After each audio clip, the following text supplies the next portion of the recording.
Hi guys, welcome to our YouTube channel again. Thank you so much for having me. I'm usually not this dramatic. No, I don't know. I really don't get what's this. All right. I just coughed. No. All right, guys. So welcome to our channel today. We're so glad to have you. And today we're going to be discussing something always important. Oh, but before then, if this is your first time of watching us. Welcome, thank you for joining us, and if you've always been following through, if you're one of our subscribers, thank you so much. We're really grateful. Today we're going to be talking about what is it again? Please remind me. Okay, do you have a few stock is a question, and how do you scale through? That'll be the solution, right? All right, so in today's video we're going to be talking about what it really means to feel stuck and what it means to be stuck in the actual sense. Also, we're going to be discussing the causes of feeling stuck, what really triggers this, then how do we go about it, how do you scale through this terrible situation. Oh my god. All right, so please don't forget to get your journal and your pen as we move. Okay, welcome back, and I'm glad you set. And the first thing on my mind is, what does it really mean for people when they say they feel stuck? Like, jeez, what happened at this time? Feeling stuck is a feeling, is an inner feeling of stagnation, where you feel depressed, you feel sad, and at the same time you're angry about everything around you. It's a time where you feel hopeless and helpless about every situation. Like every damn situation is just awkward at the moment, and you just feel the world is just about to get out of blow off your mind. I'm really sorry if you're going through this depressing moment at this time. But then, what are the things that trigger these things? A lot of factors, a lot of things triggers, and we're going to be mentioning a few about the causes of feeling stuck. Okay, and the first thing on my list is unmet goals, unmet desire, especially this year. Like, this year is just a good year on its own. A lot of plans have been made, a lot of people have really strategized things. I want to do this year, January, February, March, April, and before you know it, things have just crashed down and you're unable to do a lot of things that you really wanted to do.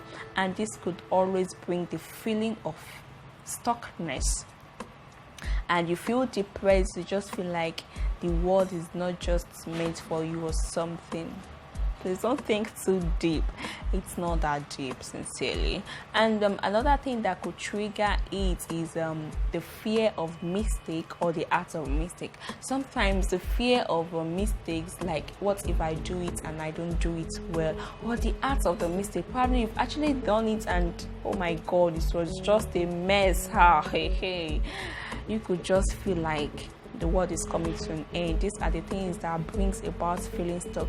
Another thing is self-doubt. When you begin to feel less of yourself, you begin to have low self-esteem, and you just begin to have this feeling of, what if I do it and I don't do it well? I'm not sure I can do it. Am I capable? Am I strong enough? Can I really talk in crowd? Can I make speech in open space? All these things make us like, oh god, I just feel stuck at the moment. I don't know what to do.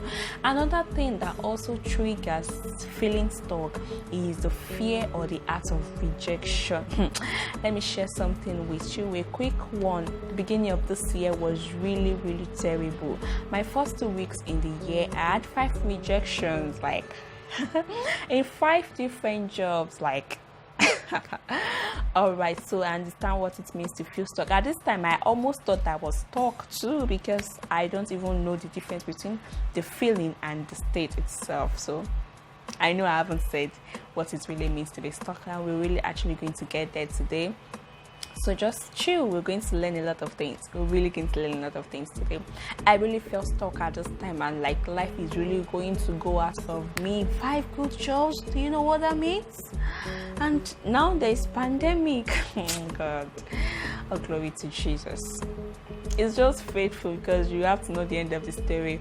Okay, another thing that could also trigger feeling stuck is indecision. When you have a lot of things you're unable to decide on, you just feel like you are in a particular position and you're not able to move. It could be on relationship matter. You don't even know if you should go into that relationship or not, or you should come out of it, or still calm your head down and see how it goes. You don't know what is going to happen in that family matter, family situation. Should you put yourself first, or you put the family first? That job, that particular job, should you change it? How do I get a new job, or how do I even get a fresh job? As a graduate, a lot of things just wrap in our head. Should I change my career? Okay, I want to be a doctor, but it's not really working well. Maybe I should change to being a lawyer. I don't know how both relate, but then people get stuck. People get to feel stuck rather on situations like this, and it's very terrible. But something that really interests me is how do we scale through? This is the most important part of this message. How do people scale through? Are you excited? Of course, the joy, there is a solution, brings me joy on its own. Like, yeah, there is a solution to this thing. People can no longer give up anymore if they choose not to. Yes, and the first thing that comes to my mind is being grateful to God, because I mentioned something earlier that there is difference between feeling stuck and being stuck. So when you feel stuck, I've explained that, but what does it really mean to be stuck in the actual sense? To be stuck means you're trapped in a particular position and you're unable to move, you're unable to lift your hands, your leg, you could not even breathe in here. That is what it really means to be stuck. Oh God, then you know you're not stuck at this time, because you could watch this video, you could listen to me clearly, and so unless you could subscribe on your phone, okay, or any device you're using to watch this, that means you're not entirely stuck. You're not even stuck at all, it's just a feeling. So to be stuck means to be completely dead and lifeless, unable to move, trapped down. That is what it means to be stuck. So you should be grateful for one thing and say, Father, I thank you for life, because at this time I'm not stuck. It's just a feeling, and this feeling is going to go. It's not going to last long. Just say thank you, Father. So you have to be grateful for every bit of thing, every situation. He says, the Bible says what? You should be grateful. Find reason to be thankful. And another thing that you could do that could really help you out is to seek the face of God in prayer. Alright, this could really look so religious, but then I always tell people there is someone who can always attend to your situation more than anybody else.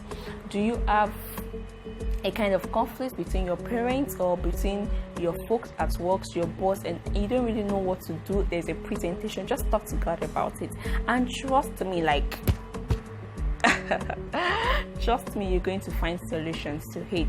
All right, another thing too that really matter here is my dad usually tell me something, said, why worry over things you cannot change? When time he mentioned this, I feel like, what's this man saying again? Like, can you just get over all this shit? But it's the truth.